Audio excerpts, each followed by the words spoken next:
Hello everyone, welcome to my channel KNIS। आज का news हम लोग डिस्कस करते हैं। आज का जो इम्पोर्टेंट न्यूज है हिंदू का, उसमें सबसे पहला है recognising the compulsory women worker. जैसे हम इंडिया में वुमेन्स के वर्कर को रिकॉग्नाइज नहीं करते, जैसे जो हाउस होल्ड वर्क है या जो घर में जो काम करती हैं वो सब को हम लोग रिकॉग्नाइज नहीं करते, और भी बहुत सारा ऐसा वर्क है जो रिकॉग्नाइज नहीं करते। जैसे अभी जो CMIE का रिपोर्ट आया था, तो उसमें बताया गया कि बहुत सारी जो वुमेन्स हैं वो लेबर फोर्स से बाहर हो गई। और अभी जो वुमेन का लेबर पार्टिसिपेशन रेट है वो सिर्फ मार्च 2022 में मार्च 2022 में सिर्फ 9.2% है, और वही मेल का देखें तो ये 67.24% है। तो ये बहुत तेजी से ये कमा है। ये सारा क्यों, ये सब यहाँ पे देखेंगे, और क्या रीजन क्या है, कैसे सब हुआ। जैसे बताया ये 21 मिलियन वुमेन जो है, मोस्टली 2 करोड़ वुमेन जो है वो 2017 से 2022 के बीच में 2022 के बीच में लेबर फोर्स को छोड़ दी है। तो वो परमानेंटली जो है वो वर्क फोर्स से बाहर हो गई है, वो काम करना छोड़ दी है। इसके बाद दूसरा न्यूज जो है वो पेटी पेटेंट्स पेटेंट्स के बारे में बताया जा रहा है कि हमारा जो R&D रिसर्च ये सब है, ये पेटी पेटेंट जो है वो बूस्ट कर सकता है। तो पेटी पेटेंट्स क्या होता है, पेटेंट्स का मतलब क्या है।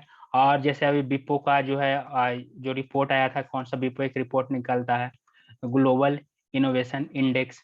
इसमें इंडिया बहुत अच्छा प्रोग्रेस किया। ये 2021 में इसका जो रिपोर्ट है उसमें इंडिया कितना पे था, 46 पोजीशन पे है। 2015 में 81 पे था, 81 से अभी 46 पे आ गया है।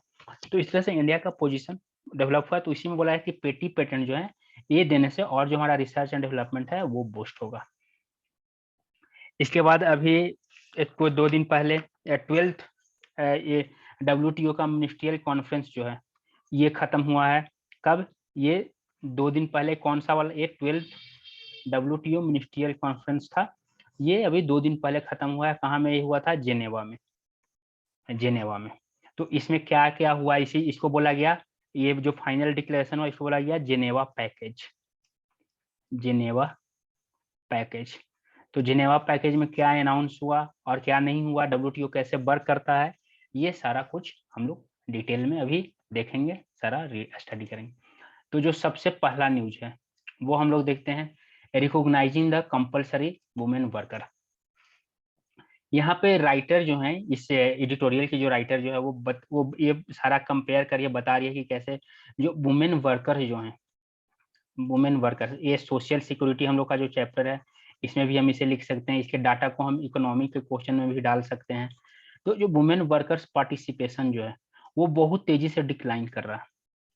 जैसे कि यहाँ पे डाटा जो दिखाया गया है CMEI के रिपोर्ट के अनुसार, CMEI का जो रिपोर्ट है, CMEI centre for monitoring Indian economy, ये अपने रिपोर्ट में लिखा है, labour participation rate on rural women पे लिखा है इस रिपोर्ट में कि अब जो वुमेन का लेबर पार्टिसिपेशन है वो 9.97% है, और ये बहुत तेजी से डिक्लाइन किया। वहीं अगर मेन का देखें तो ये 67.4% है।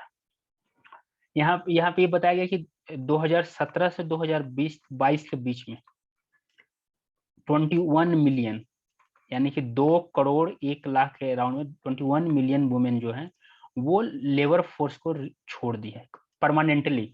Means they are not even searching for job, ये लोग जॉब सर्च भी नहीं कर रही है, परमानेंटली ये जॉब को छोड़ दी है।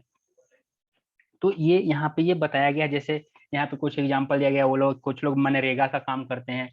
इवन कि जो लोग मनरेगा में काम कर रहे हैं, MG नरेगा जो है, MG NREGA, Mahatma Gandhi national rural employment guarantee योजना जो है, इसमें भी इन लोग को मात्र 40 दिन का हार्डली काम मिलता है। ऐसा इसमें नियम क्या है, साल में आपको 200 दिन का काम मिलना है। यहाँ पे भी क्या है, लेबर में डिवीजन है, यानी कि मेल लेबर को ज्यादा पेमेंट मिल रहा है, फीमेल को कम पेमेंट मिल रहा है। ये सारा कुछ यहाँ पे ये डिस्कस किया गया है कि ये किसी को जैसे ये जो मिलना चाहिए रियल में सैलरी वो 309 रुपया भी बोला गया है, लेकिन फीमेल को 280 270 यही मिलता है, उनको पूरा पेमेंट नहीं मिलता है। बाकी जो 40 दिन के बाद वो और भी बहुत कुछ काम करती हैं, कहीं बाहर में कंस्ट्रक्शन, मोस्टली जो वुमेन जो है वो कहाँ चली जाती हैं वर्क करने, कंस्ट्रक्शन साइट्स पे, यहाँ पे भी इनके लिए सही फैसिलिटीज नहीं रहता। जैसे मनरेगा का वो जो साइट यहाँ पे कालबुर्गी का एक एग्जांपल बताया गया कि वो जिस कालबुर्गी साइट पे वो काम कर रही है वहाँ पे इवन कि उनको ड्रिंकिंग वाटर का फैसिलिटी, क्रेच का फैसिलिटी सब कुछ भी नहीं है। उन्हें ड्रिंकिंग वाटर के लिए 2 या 3 किलोमीटर दूर जाना पड़ता है। तो ये सारा इशू यहाँ पे डिस्ट्रेस जो है वो दिखाया गया।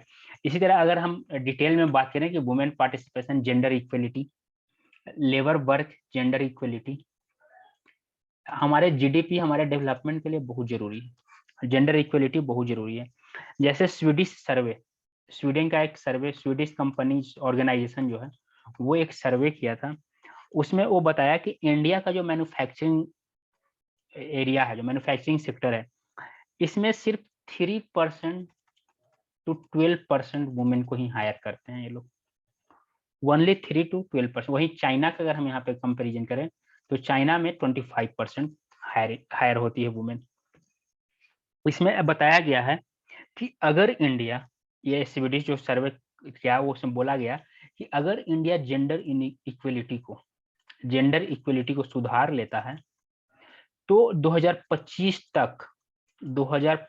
तक इंडिया अपने जीडीपी में $7 बिलियन, जिसे अगर हम इंडियन रुपीज में बोलें तो 46 लाख करोड़ ये ऐड कर सकता है इंडिया अपने जीडीपी में। इतना पैसा इंडिया अपने जीडीपी में एक्स्ट्रा ऐड, अभी जो जो डेवलपमेंट चला इसमें ये और ऐड हो सकता है 2025 तक। ये है अगर जेंडर इक्वलिटी होता है तो, जेंडर इक्वलिटी की तरफ इंडिया बढ़ता है तो। जैसे WEF का रिपोर्ट है, वर्ल्ड इकोनॉमिक फोरम का क्या रिपोर्ट है कि इंडिया में जिस पेस से जेंडर इक्वलिटी की ओर इंडिया बढ़ रहा है, इंडिया को जेंडर इक्वलिटी में कितना 202 साल लग जाएगा। अभी का जो कंडीशन है, इससे जो जेंडर इक्वलिटी गैप जो है वर्क प्लेस पे, इस गैप को फुलफिल करने में इंडिया को 202 साल लगेंगे। IMF के अनुसार अगर इंडिया में, जैसे अगर वुमेन पार्टिसिपेशन जो इकोनॉमी में है वो जितना मैन का है उतना ही अगर मैन के कंपेयर साथ में वुमेन का भी रेज हो जाए तो इंडिया का जीडीपी जो है वो 27% ग्रो कर सकता, ज्यादा ग्रो करेगा। जो अभी जो जीडीपी ग्रो कर रहा है इसके कंपैरिजन में 27% ऊपर चला जाएगा जीडीपी इंडिया का, अगर मैन और वुमेन दोनों इक्वल आ जाए इकोनॉमी में। था दोनों का पार्टिसिपेशन अगर इक्वल हो जाए इकोनॉमी में तो यहाँ पे वुमेन को जो होता है, वुमेन यहाँ पे क्या कंडीशन, जो वही जो बताया गया, जो कंपलसरी वर्क है जिसको मेनली अनपेड वर्क बोला जाता है, अनपेड वर्क। वुमेन जो है वो बहुत अनपेड वर्क करती है, जैसे कि वो घर का सारा काम करती है, हाउस वर्क, ये इसका कोई पेमेंट नहीं मिलता है, वो साल में कभी छुट्टी नहीं मिलता है, हर दिन काम करना रहता है, तो ये सब किस में आता है, अनपेड वर्क में। तो इंडिया का जो वैल्यू है अनपेड वर्क का, वो इंडिया के जीडीपी का 40% है। यानी कि अगर इसको पेमेंट मिलने लगे इस काम को तो इंडिया का 40% जो है वो वैल्यू, 40 जीडीपी का 40% के बराबर ये वैल्यू जो है वो अनपेड वर्क में चला जाता है। WEF अपना रिपोर्ट दिया था कि 66% वुमेन वर्क जो है, 66% वुमेन वर्क इंडिया में क्या है, अनपेड है। यानी कि उनको उनके काम का कोई पेमेंट नहीं मिलता। कितना, 66%। तो अगर हम ये सब को बढ़ाते हैं, जैसे अगर हम जेंडर इक्वलिटी को बढ़ाते हैं, इनके जो अनपेड वर्क को अगर हम लोग और अच्छे से देखते हैं तो हमारा जो जीडीपी है वो बहुत तेजी से आगे बढ़ेगा। इंडिया में बोला जाता है कि वुमेन जो है वो डेली 238 मिनट, एवरेज 238 मिनट यानी कि 4 आवर्स, 4 घंटा क्या करती है, वो अनपेड वर्क करती है। यानी कि उसको इसका कोई पेमेंट नहीं मिलता है, वो अनपेड वर्क करती है। अगर इंडिया का जो अनपेड केयर वर्क है, वो जो इंडिया जो टैक्स कलेक्ट है, टैक्स रेवेन्यू जो गवर्नमेंट का है इंडिया का, उसका 182% है। अनपेड जो वर्क है, अनपेड केयर वर्क है वो, अगर इंडिया की जो वुमेन है नीति आयोग 2017 में एक रिपोर्ट दिया था। नीति आयोग 2017 में एक रिपोर्ट दिया था कि इंडिया की जो वुमेन है वो 9.8 टाइम्स ज्यादा अनपेड वर्क करती है इन कंपैरिजन टू मैन। ये वर्ल्ड लेवल पे देखें, ग्लोबल लेवल पे कितना है, ये 3 टाइम्स है, इंडिया में ये 9.8 टाइम्स है। तो ये सब के पीछे बहुत सारा रीजन है क्यों ऐसा है, वुमेन पार्टिसिपेशन इतना कम क्यों हो, जेंडर गैप इतना ज्यादा क्यों है। तो इसका एक तो सबसे पहला जो रीजन है वो हमारा जो हिस्टोरिकल काउज है। क्या हिस्टोरिकल काउज क्या है हमारा, पैट्रियार्की सोसाइटी। पैट्रियार्की सोसाइटी ये सबसे बड़ा इशू है, पुरुष प्रधान समाज। यहाँ पे क्या है, एक टैबू क्या है कि वुमेन जो है वो घर के काम करने के लिए, हाउसवर्क के लिए, अगर सोसाइटी में कोई वुमेन बाहर में काम करती है और उसका हस्बैंड घर पे रहता है, वो बाहर का काम नहीं करता, तो सोसाइटी इस पे कमेंट करता है, इस पे इसको गलत बोलेगा कि अपनी बीवी का कमा कर खा रहा है वगैरह वगैरह। यानी कि यहाँ पे क्या है, वुमेन घर पे रह रहे और मेल को काम करना है, ये घर पे बैठकर नहीं खा सकता है। ये एक पैट्रियार्की सोसाइटी का टैबू है। और यहाँ पे ये माना जाता है कि वुमेन बाहर का काम कौन करेगा, मैन। कमाकर कौन लाएगा, मैन। घर का सारा काम करेगी वुमेन। तो ये रीजन है। दूसरा क्या है, जो सोशल कंडीशंस हैं, ये भी एक बहुत बड़ा रीजन है। जैसे वर्किंग कंडीशन, वुमेन के लिए कुछ स्पेशल प्रोविजंस, स्पेशल जो फैसिलिटी चाहिए वर्क प्लेस पे, वो सब में बहुत सारा कंपनी, जैसे मैन्युफैक्चरिंग सेक्टर है, सब में बहुत सारा कंपनी जो है वो वुमेन्स को नहीं रखना चाहता है, क्योंकि जब वुमेन का प्रेगनेंसी का टाइम आएगा तो इनको एक लंबे 1 या 2 साल का इनको छुट्टी देना होगा। तो इससे इनका वर्किंग जो है, कंपनी का वर्क जो है वो हैम्पर होगा। इसी डर से लोग ज्यादा इन लोगों को काम नहीं देना चाहते हैं। तो ये सब बहुत सारा इशू है जो कि टैकल करने की जरूरत है और ये सबको देखने की जरूरत है। यही यहाँ पे इस न्यूज में बताया कि अभी हम लोग जो आजादी के अमृत महोत्सव में चल रहे हैं, आजादी का अमृत महोत्सव मनाया जा रहा है, तो क्यों न इसी अमृत महोत्सव में वुमेन्स को भी के जो वर्क है उसको रिकॉग्नाइज किया जाए। उनके जो कंपलसरी जो वुमेन वर्कर हैं और सबको रिकॉग्नाइज किया जाए और उनको वापस वर्किंग में लाया जाए। ये सारा कुछ इस आर्टिकल में डिस्कस किया गया। इसके बाद अगर हम अगला आर्टिकल देखें तो यहाँ पे पेटी पेटेंट्स के बारे में राइटर जो है वो बता रहे हैं कि अगर हमें R&D को बूस्ट करना है, रिसर्च एंड डेवलपमेंट को बूस्ट करना है, तो हमें पेटी पेटेंट्स पे ध्यान देना होगा। अब पेटी पेटेंट्स क्या है, पेटेंट से ही कोई एक्स्ट्रा ऑर्डिनरी काम करता है, कोई इन्वेंशन करता है सब, या कुछ रिसर्च करता है, तो उसके वर्क को रिकॉग्नाइज किया जाता है, उसके वर्क का मिसयूज ना हो, उसको उसका मॉनेटरी प्रॉफिट मिले, ये सारा कुछ, इसलिए ये पेटेंट किया जाता है। तो इंडिया में ये बहुत स्लो है। इंडिया में पेटेंट जो है, पेटेंट का जो कंडीशन है वो बहुत स्लो है। तो जैसे 2015 में डिपो जो है, वर्ल्ड इंटेलेक्चुअल प्रॉपर्टी और राइट ऑर्गेनाइजेशन, जो बीपो जो है, रिपोर्ट में इंडिया 81st पोजीशन पे था। इसका जो ग्लोबल इनोवेशन इंडेक्स रिपोर्ट आता है बीपो का, लेकिन धीरे धीरे ये डेवलपमेंट की तरफ जा रहा है और अभी 2021 में इंडिया का पोजीशन हो गया था 46। अगर हम रिसर्च एंड डेवलपमेंट का बात करें तो इंडिया अभी भी बहुत पीछे है। जैसे पेटेंट फाइलिंग, पेटेंट जो फाइल करते हैं, तो इंडियन जो पेटेंट फाइल करते हैं उसमें थोड़ा सा डेवलपमेंट हुआ है, लेकिन एक्सपेक्टेड जो होना चाहिए डेवलपमेंट वो नहीं हुआ है। जैसे 2011 में पेटेंट फाइल जो हुआ था वो 8,841 था। वही 2020 में ये इंक्रीज हुआ, बहुत इंक्रीज हुआ, अभी हो गया है 23,149। लेकिन इसमें से पेटेंट ग्रांट कितना हुआ, इसमें से यहाँ पे जो 8,000 पेटेंट फाइल हुआ, इसमें से मात्र 776 को ही पेटेंट ग्रांट किया गया। इसमें मात्र 4,988 पेटेंटिंग ग्रांट हुआ।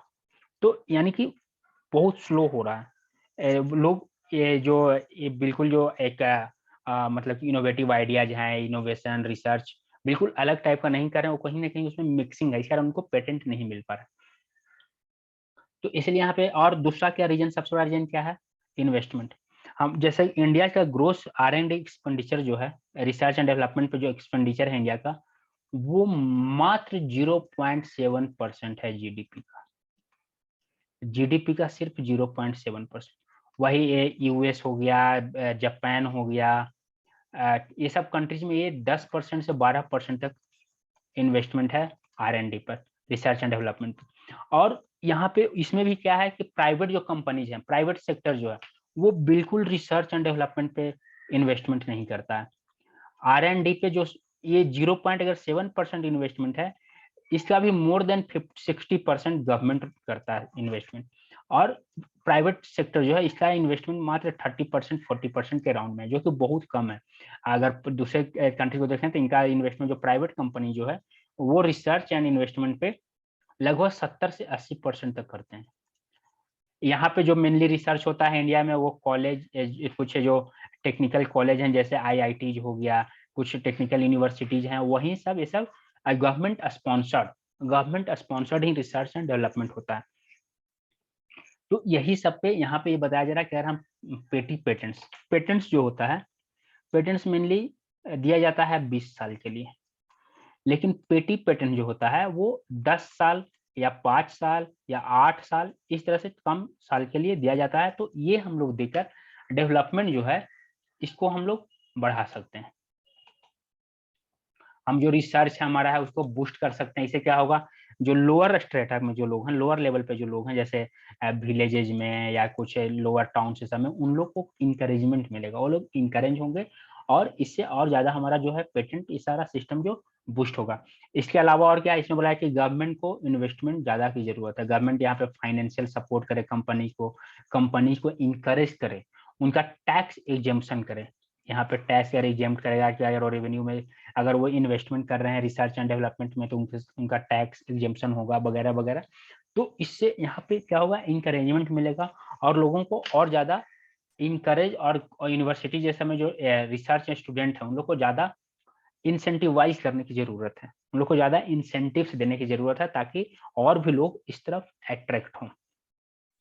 तो यही पेटेंट जो है, यही यहाँ पे जैसे पेटेंट्स लेने में बहुत सारा प्रोसेस होता है, और ये बहुत लगभग 1 साल 1.5 साल का टाइम लगता है, उसके बाद 20 साल का इनको मिलता है। लेकिन पेटेंट जो है वो इंस्टेंट होता है, बहुत जल्दी इसका क्लियरेंस मिलता है, और ये 10 साल, कहीं पे 8 साल, या कहीं पे 5 साल का होता है। तो बीपो जो है, ये वर्ल्ड इंटेलेक्चुअल प्रॉपर्टी ऑर्गेनाइजेशन जो है, ये मेन ऑर्गेनाइजेशन, और ये one of the oldest specialised UN agency है। यूएन का one of the oldest specialised agency है। इसका काम क्या है, ये कैटेगराइज करता है, ये जैसे ये कॉपीराइट्स हुआ, पेटेंट्स हुआ, ट्रेडमार्क हुआ, ट्रेड सीक्रेट हुआ, मॉरल राइट्स हुआ, ये सबको ये देखता है, और कोई अनफेयर कंपटीशन नहीं करे, ये सारा कुछ ये केयर करता है। तो बीपो अपने पुराने फॉर्म से अभी के फॉर्म में कब क्रिएट हुआ था, 1967 में। इसलिए क्रिएटिविटी को इंकरेज करने के लिए, क्रिएटिव एक्टिविटी को इंकरेज करने के लिए, प्रोटेक्शन के लिए, क्या, इंटेलेक्चुअल प्रॉपर्टी के प्रोटेक्शन के लिए, थ्रू आउट वर्ल्ड में कोई अपना क्रिएटिविटी कर रहा है, पेटेंट कर रहा है, कुछ वैसा रिसर्च कर रहा है, तो ये सबको प्रोटेक्ट करने के लिए, ताकि और लोग इंकरेज हों इसके लिए, रिसर्च के लिए, इसीलिए ये बनाया गया था। इसका हेडक्वार्टर कहाँ है, जिनेवा। जिनेवा में बीपो का हेडक्वार्टर है। इसमें टोटल 191 मेंबर हैं। अगर हम देखें तो हिस्ट्री बीपो का, तो बीपो जो है वो 1883 में पेरिस कॉन्वेंशन हुआ था प्रोटेक्शन ऑफ इंडस्ट्रियल प्रॉपर्टी के लिए। वहीं से इसका हिस्ट्री देखा जाता है, वहीं से इसका जो ओरिजिन वहीं से देखा जाता है। उसके बाद 1886 में वर्न कन्वेंशन हुआ। अभी ये वर्न कन्वेंशन किस लिए हुआ था 1886 में, 1886 में वर्न कन्वेंशन हुआ आपका नोवेल्स, स्टोरीज, ये सब के लिए, जो लिटरेरी और आर्टिस्टिक जो वर्क है, कोई एक बिल्कुल अलग नोवेल लिखा है, या कोई कुछ फिल्म का डायरेक्शन किया है, या कोई गाना लिखा है, तो वो सब का प्रोटेक्शन, जैसे हम लोग देखते हैं, हम लोग पढ़ते हैं कॉपीराइट, कोई गाना का कॉपीराइट है, कोई सॉन्ग का कॉपीराइट है, ये सारा कुछ यहाँ पे देखा जाता है। ये सारा कुछ बचाने के लिए वर्न कन्वेंशन 1886 में हुआ था। 1891 में क्या हुआ, मैड्रिड एग्रीमेंट। 1891 में मैड्रिड एग्रीमेंट हुआ। ये था इंटरनेशनल आईपी सर्विस लॉन्च हुआ था यहाँ पे, कि चलो अपना इंटेलेक्चुअल प्रॉपर्टी के लिए लॉन्च अपना सर्विस फाइल कर सकता है। उसके बाद 1893 में विप्री का फॉर्मेशन हुआ। 1893 में बिप्री का फॉर्मेशन हुआ। यही बिप्री जो है ये पास्ट वर्जन 1893 बिप्री, ये विप्रो का पास्ट वर्जन है। ये किस लिए हुआ था? ये बर्न और पेरिस कन्वेंशन जो हुआ था, बर्न कन्वेंशन जो आपका 1886 में और पेरिस कन्वेंशन जो 1883 में हुआ था, इसी को एडमिनिस्टर करने के लिए दोनों को कंबाइन रूप में बिप्री का फॉर्मेशन किया गया था। बिप्री का पूरा फुल फॉर्म क्या था? United international bureau for the protection of intellectual property. इसको 1970 में ये विप्रो क्या बन, ये बिप्री क्या बन गया? ये 1970 में बिपो बन गया, बिरपी बिपो बन गया।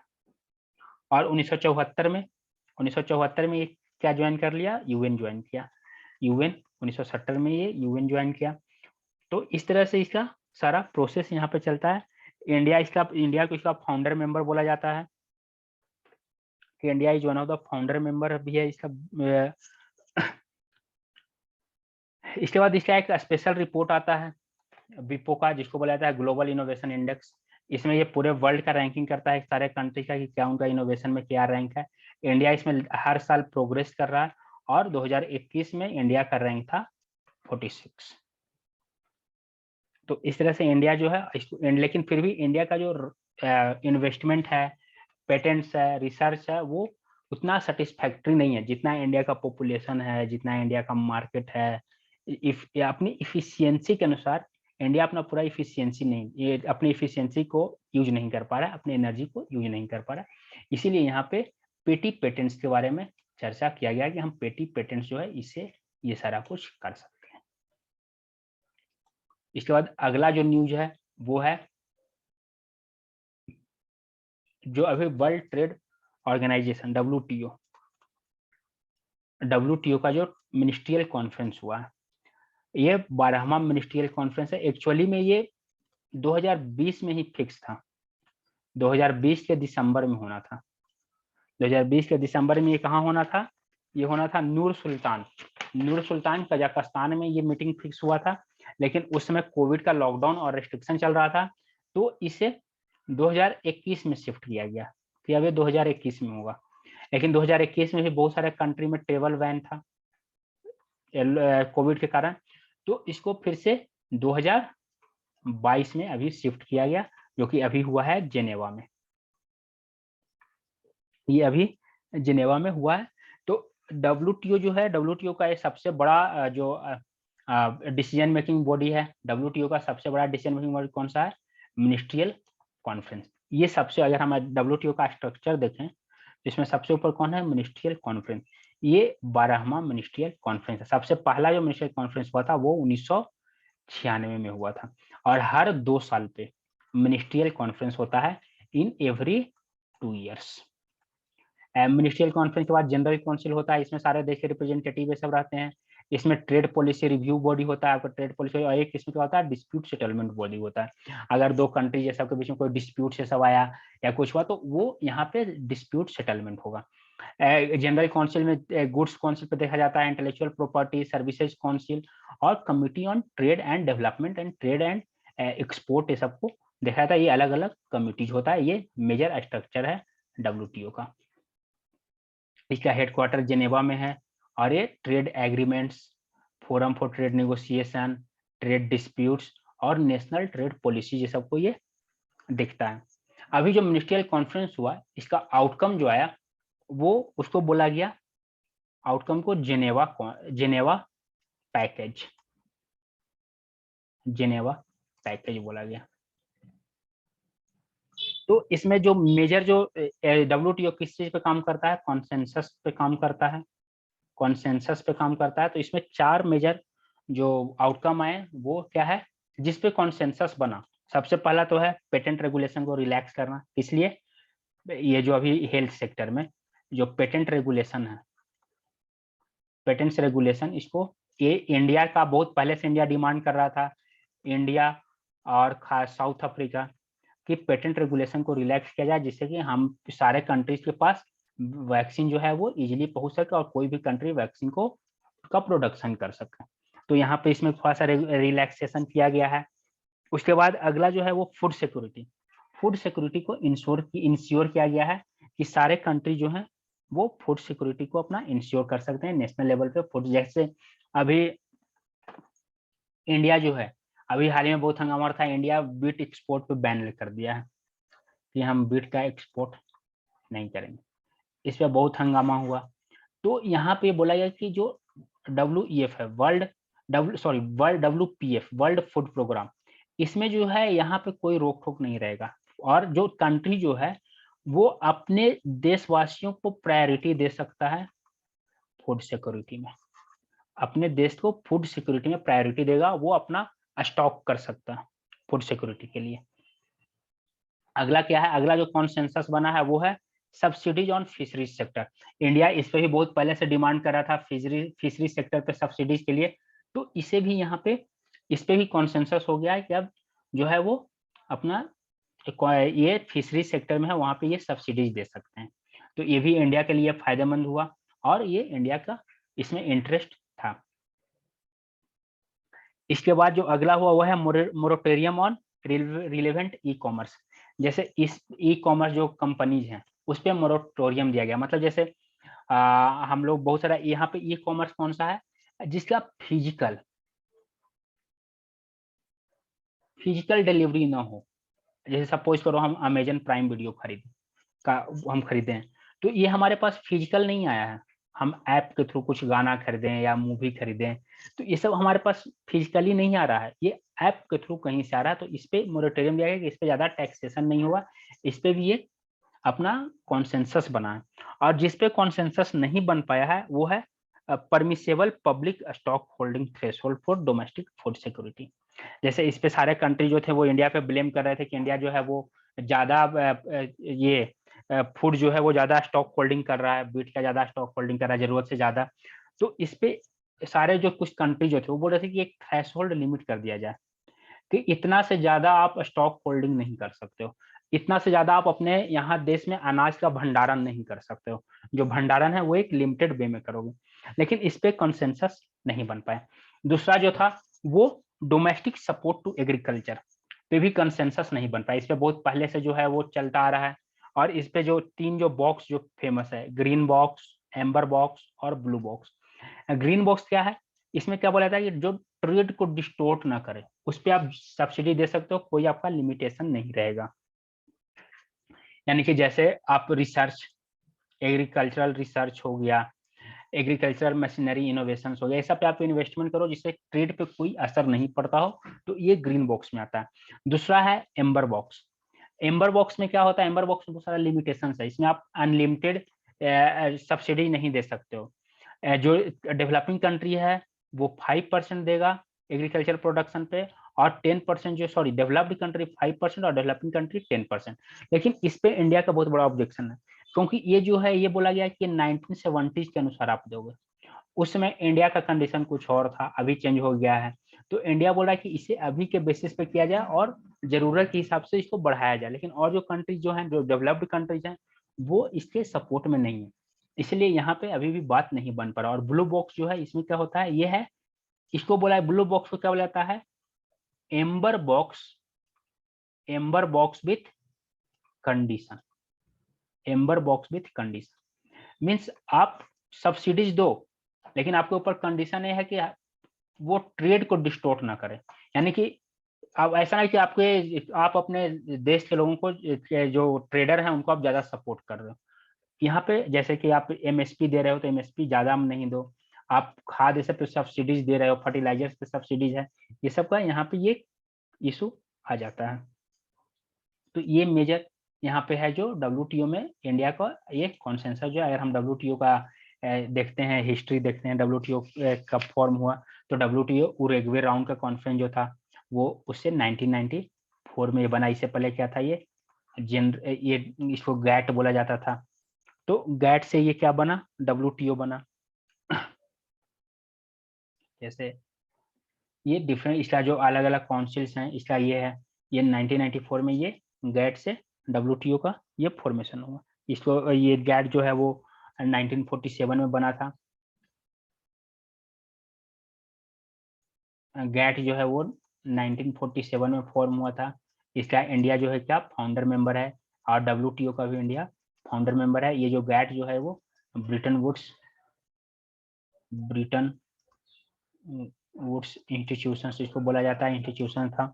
ये बाद में बहुत सारा अलग अलग राउंड हुआ, और इसके बाद उरुग्वे राउंड में WTO का हुआ। इसमें आपका तीनों आता है, जैसे इंटेलेक्चुअल प्रॉपर्टी हुआ, काउंसलिंग सर्विसेज हुआ, और यहाँ पे ट्रेड रिलेटेड जो है वो सारा यहाँ पे आता है। तो गुड्स सर्विसेज और IPR ये सारा कुछ का यहाँ पे दिखाता है कि सारे कंट्रीज में कोई, जैसे अगर मान लो कि कोई कंट्री किसी के साथ स्पेशल ट्रीटमेंट कर रहा है तो वो ट्रेड डिस्टोर्शन होगा। ये सारा कुछ यहाँ पे देखा जाता है। तो इस तरह से आज का जो मेन न्यूज था वो हम लोग देख लिए। तो अब हम लोग नेक्स्ट अगले क्लास में अगले वीडियो में देखेंगे, जो अगर कल का जो इम्पोर्टेंट न्यूज आएगा। अगर ये वीडियो अच्छा लगा है तो लाइक कीजिए, शेयर कीजिए और सब्सक्राइब कीजिए। Thank you.